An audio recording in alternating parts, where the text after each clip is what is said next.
සිහලවත්තු කියන සුන්දර ග්‍රන්ථයෙහි මෙන්න මෙහෙම සඳහන් වෙනවා. ලංකාවේ එක්තරා ප්‍රදේශයක සුන්දර ගම්මානයක ආරාමයක්, ඒ කියන්නේ ගල්ලෙනක් තියෙනවා. ඔය ගල්ලෙනේ පින්වන්ත ස්වාමීන් වහන්සේ නමක් වැඩ සිටිනවා. දවසක් හොරකමේ ගියපු හොරෙක් ඔය ආරාමයට ගොඩ වෙනවා. ආරාමයට ගොඩ විච්ච මේ සොරා සැඟවී සිටිනවා.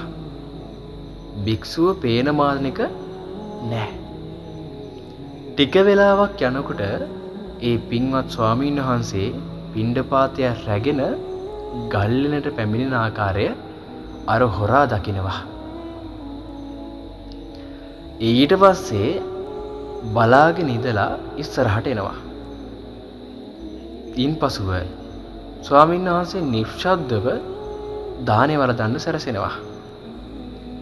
ස්වාමීන් වහන්සේ දානේ වළඳන්න සූදානම් වෙන මොහොතේ අර හොරා හිතනවා මේ ශ්‍රමණයා මට නොදී ආහාර ගත්තොත් සිවුරු පාත්‍ර රැගෙන මම පලා යනවා කියලා. මං හිතන්නේ අර ගල්ලෙනේ වැඩ ඉන්න පින්වත් ස්වාමීන් වහන්සේ රහතන් වහන්සේ නමක් වෙන්න ඇති. මේ හිත දැකලාද කොහෙද දානේ දෙනවා. මේ දාණය මෙයා කාලා ගිහිල්ලා ස්වාමීන් වහන්සේට වන්දනා කරලා කියනවා, ස්වාමීනි මම මෙන්න මෙහෙම හිතුවා. කොහොමද ස්වාමීනි? මං හිතුවා ඔබ වහන්සේ මට නොදී ආහාර අනුභව කරොත් ඔබ වහන්සේගේ පාත්‍ර ශ්‍රීවුරු මං රැගෙන යනවා කියලා. ස්වාමීනි මට සමා වෙන්න. අන්න සිංහලයෝ හොරෙක් වුණත් අවංකයි. ඊට පස්සේ කිව්වට පස්සේ ස්වාමීන් වහන්සේ කියනවා, හරි උපාසක, ඒකට කමක් නැහැ. එන උපාසක මෙන්න මේ දේ කරන්න පුළුවන්ද ඔබට? කියන්න ස්වාමීනි. මොකද්ද? උපාසක මම ඔබට කාරණා පහක් සඳහන් කරනවා. මෙන්න මේ කාරණා පහ ඔබට සමාදන් වෙලා ආරක්ෂා කරන්න පුළුවන්ද කියලා අහනවා. ඔව් කියන්න ස්වාමීනි. ඔව්. ඒ මොහොතේදී ඒ ස්වාමීන් වහන්සේ කියනවා සත්ත්ව ඝාතනයේ එනම් ප්‍රාණඝාතයෙන් වැළකී සිටින්න. ස්වාමීනි කියලා කල්පනා කරනවා.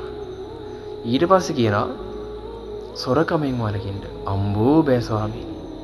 මගේ රාජකාරිය නෝවේ. ඊට පස්සේ වැරදිකාම සේවනයෙන් වැළකින්න. බොරු කියමින් වළකින්න, සුරාවෙන් වළකින්න කියලා අන්තිමේදී මේ මිනිස්සයා තෝරගත්තේ ස්වාමීනි මට එකක් කරන්න පුළුවන්. වැරදිකාම සේවනයෙන් වැළකී සිටීමේ ශික්ෂාපදේ රකින්න පුළුවන්. ස්වාමීනි මං ඒක කරන්නම් කියලා මේ මිනිස්සයා ඔක සමාදන් වෙලා හොරකමේ ගියා. එතකොට එක් ශික්ෂාපදයක් විතරයි සමාදන් වෙලා සිටින්නේ. හොරකමේ යනවා එක නිවසකට. මේ නිවසේ ඉන්නවා සුන්දර ස්ත්‍රියක්. මේ ස්ත්‍රිය කියනවා ඒ නිවසේ හරක් බානක් ඉන්න. එතකොට ඒ හරක් බාන ගන්න තමයි යන්නේ. එතකොට මේක දැකලා ස්ත්‍රී කියනවා උඹට හොරකම් කරන්න ඕන නම් මගේ ආශාව ඉෂ්ට කරන්න. මේ මිනිස්යාව වැරදිකාම සේවනයේට පොළඹව ගන්න හදනවා. ඊට පස්සේ මෙයා කියනවා නැගණිය මම ශික්ෂාපදයක් සමාදන් වෙලා සිටිනවා, ඒ නිසා මට බෑ. මේ කතා දෙක, ඒ කියන්නේ මේ දෙන්නගේ සංවාදය අහගෙන ඉන්නවා අර කාන්තාවගේ ස්වාමි පුරුෂයා. ස්වාමි පුරුෂයාට කේන්ති ගිහිල්ලා අර ස්ත්‍රියට හොඳටම ගහලා නිවසෙන් පන්නා දමනවා. අර පුරුෂයාට කතා කරලා සුබපතලා ධනස්කන්ධේ දීලා හොරකම් කරන්න එපා, මගේ සහෝදරෙක් විදිහට ඉන්න කියලා ළඟින් තියාගන්නවා. ධනස්කන්ධේ දෙනවා. අර මිනිස්සයා කල්පනා කරනවා එක ශික්ෂාපදයකින් මෙච්චර පිටක් ලැබුණා, අනිත් හතර කොහොමද කියලා. ස්වාමීනි අනිත් හතරත් මට සමාදන් කරවන්න කියලා ඒ ස්වාමීන් වහන්සේ හම්බෙලා මේ කතාව කියනවා. මේ කතාව විග්‍රහ කරනවා නම් කාලේ බොහෝම යනවා නුවණින් තේරුම් ගන්න. මේ අධර්මයේ නෙවෙයි මේක ඇත්තක්ද බොරුවක්ද කියලා දැනගන්න ඕන නම් සිහලවත්තු කියන ග්‍රන්ථය කියවලා බලන්න. ඒකේ එක් දහම් කතාවක් වශයෙන් මේක සඳහන් වෙනවා. නුවණැත්තෝ පමණක් මේක අසත්වා. හිස් මිනිස්සු මෙය අසන් නැතුව බැහැර කරත්වා. කල්යාණ මිත්‍රාශ්‍රය ලැබේවා.